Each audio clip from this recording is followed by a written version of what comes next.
Ya, protein itu adalah untuk pengembangan sekian miliar sel ya. Jadi lebih katanya alhamdulillah kita 20 derajat. Oke, sekarang kita coba langsung saja berpraktek ya, bisa agak cepat ya. Nah, jadi ini bahan-bahan bakunya tadi ya. Jadi prosesnya sangat sederhana sekali ya. Kalau dulu kita membuat asam amino ini bisa berbulan-bulan. Nah, sekarang saya tawarkan kita bisa membuatkannya hanya 1 hari saja ya. Ini bahan-bahannya yang tuh ya. Ini saya dapat juga kulit udang ya. Kulit udang pun juga ada tinggi asam aminonya, tapi ini adalah tadi karena betulan di rumah sedang masak udang ya. Ya, kulitnya pun kita bisa manfaatkan. Nah, ini apa? Oh, ini kulit ayam ini apa ya? Lemak ayam ini. Ayam pun juga tinggi ini asam aminonya yang bisa kita juga manfaatkan ya. Nah, jadi bagi teman-teman yang memelihara ayam, kalau ayam itu mati, nggak bisa dimakan, nggak mungkin kita makan ya karena ayam mati ya, maka itu bisa kita olah menjadi pembuatan asam amino ya. Kita bisa simpan lama itu. Nanti ketika kita akan melakukan pemupukan atau membuat pupuk vegetatif maupun generatif ya, kita bisa campurkan saja ya asam amino yang telah kita buat itu. Ini lemak ayam ya, karena biasanya lemak ini tidak ada yang mau makan ini. Nah, ini tadi pagi itu saya mau cari ikan ya, ikan busuk, tapi tidak ada yang jual. Saya mau beli ikan bagus, rupanya ada jeroan ini ya. Saya tukang ikan, nanti saya tawar berapa ini apanya.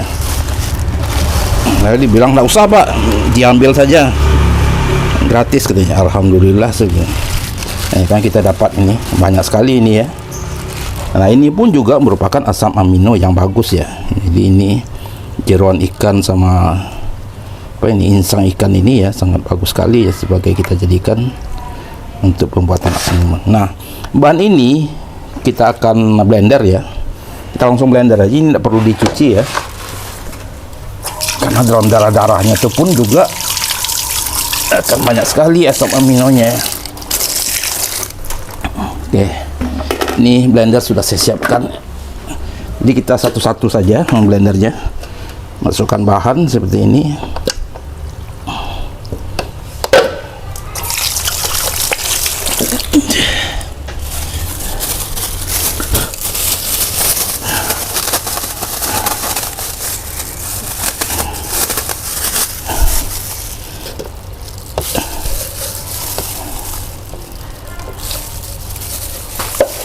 Kita masukkan aja ini blender aja ya, itu bisa jika kita dua blender.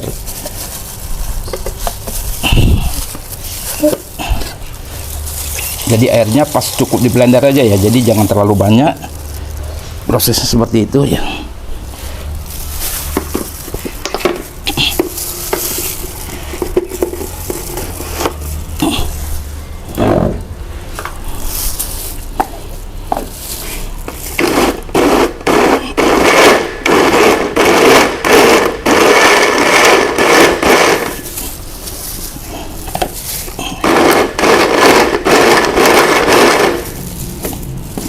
Oke, lanjut. Nah, nanti kita masukkan ke tempat masak ini ya. Nah, di situ itu ya. Jadi prosesnya nanti akan kita buat satu-satu ya. Jadi sebenarnya sederhana sekali cara membuatnya ya. Nah, ini ya, ini udah saya blender semua ya. Ini hasilnya. Jadi bahan tadi itu yang apa, jeroan ikan sama kepala udang, kemudian apa lagi tadi itu dengan ayam tadi itu ya. Nah, itu sudah saya coba blender semua. Nanti ini kita panaskan. Oh ya, ini ada apa lagi, ini sebenarnya kotoran sapi ini pun juga kita bisa masukkan ya, tapi kita tidak harus blender lagi karena dia udah hancur ya. Ini juga mempunyai apa, protein yang tinggi ya, karena walaupun dia dalam bentuk ampas atau kotoran, tapi sisa-sisa dari protein atau asam amino yang ada di kotoran sapi ini itu masih tinggi ya, memiliki asam aminonya ya. Kenapa kita bisa bilang tinggi? Karena tidak dari apa yang dimakan oleh sapi, yang adalah rumput ya, itu tidak semua yang tercerna ya. Nah, ini kita masukkan saja kotoran sapi ini, karena kotoran sapi ini tinggi proteinnya ya. Buktinya apa? Buktinya sapi aja makan rumput ini badannya sebesar itu ya. Jadi kalau seandainya sapi itu tidak, yang dimakan itu tidak memiliki protein yang tinggi ya, jelas badannya tidak akan mungkin sebesar itu ya. Kenapa? Karena proses pembelahan dan perkembangan sel itu hanya mungkin bisa bisa terjadi kalau seandainya ada protein yang harus dikonsumsinya ya. Seperti ini. Ya. Ini lumayan ini. Nanti bahan ini kita akan coba panaskan 30 derajat ya. Kita punya apa ada? Suhu meter enggak? Ada suhu meter. Nanti kita ukur aja suhu meter. 30 derajat ya, suhu ruangan lah. Iya, iya 30 derajat suhu ruangan. Tapi harus dipanaskan ya. Jadi istilahnya ya suam-suam kuku ya. Kita tambah saja air sedikit lagi ya. Sedikit lagi. Kenapa kita harus memanaskan? Karena papain atau enzim protease yang kita gunakan papain ini itu aja akan bisa bekerja efektif ya di atas suhu 10 derajat ya. Itu maksimal suhu yang dibutuhkannya sekitar 30 derajat ya. Nah, tapi harus ingat jangan sampai suhunya itu lebih dari 30 ya. Kalau suhunya lebih 30, maka besar kemungkinan bahwa enzim papain itu tidak akan bisa bekerja dengan baik ya. Jadi maka mungkin dia akan mati ya. Karena dengan suhu panasnya itu. Oke, nanti kita akan coba aja langsung untuk panaskan ini ya. Kita lihat proses pemanasannya.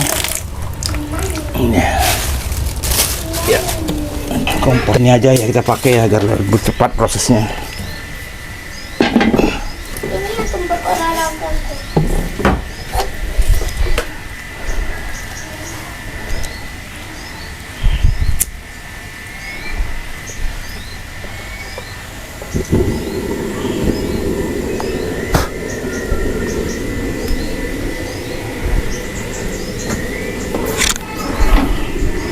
Kita tunggu aja mungkin sampai 10 menitan ya, 10 paling lama 15 menit ya. Nanti kita coba ukur suhunya ya. Kita coba ukur ya berapa ini. Jangan besok.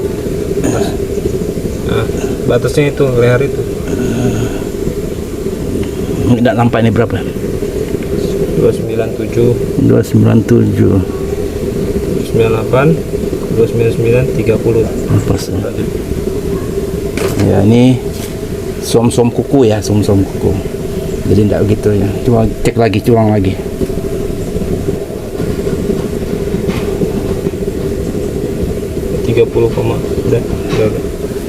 Udah ya. Oke, jadi ini kita perlu alat ya, tapi sebenarnya tidak pakai alat pun tidak masalah.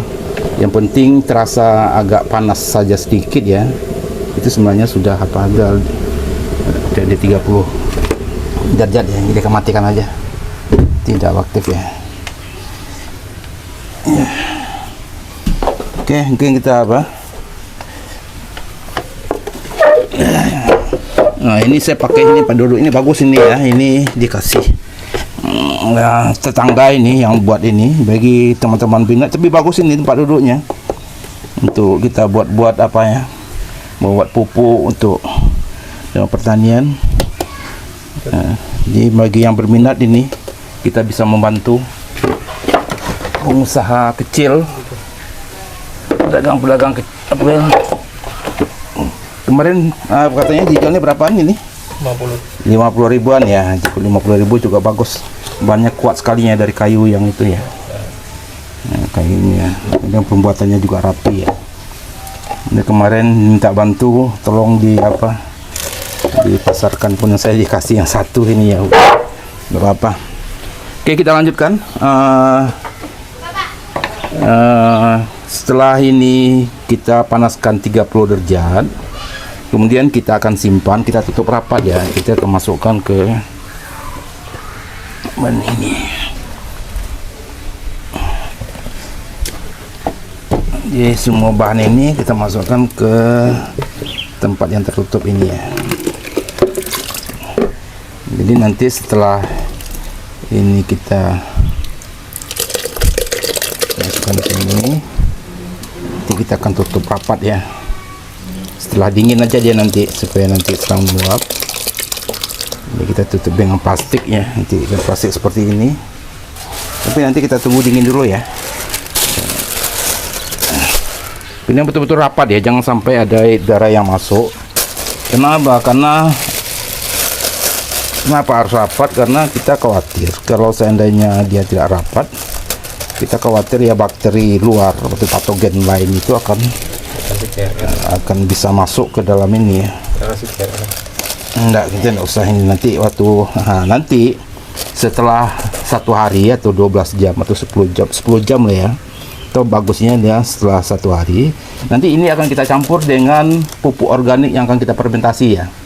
Nah, seperti kemarin itu kan kita akan membuat pupuk vegetatif ya.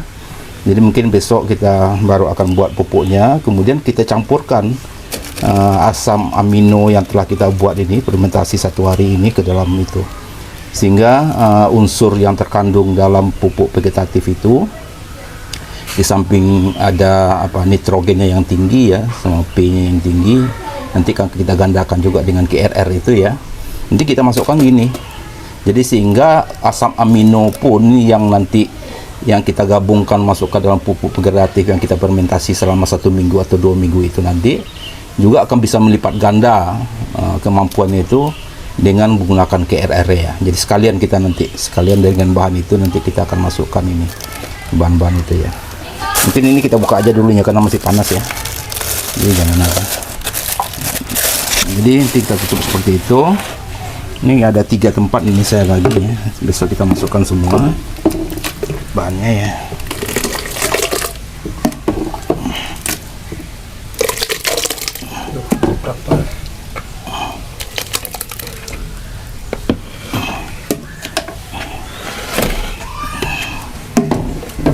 Pas ya juga ketika ini. Jadi kita berharap bahwa papain yang ada dalam daun pepaya tadi itu bisa mempercepat reaksi kimia ya, atau proses penguraian dari asam amino yang terdapat di bahan-bahan yang kita gunakan tadi ya. Itu ada jeroan ikan ya, kemudian ada juga apa lagi tadi ya, ada jeroan ayam juga tadi ya.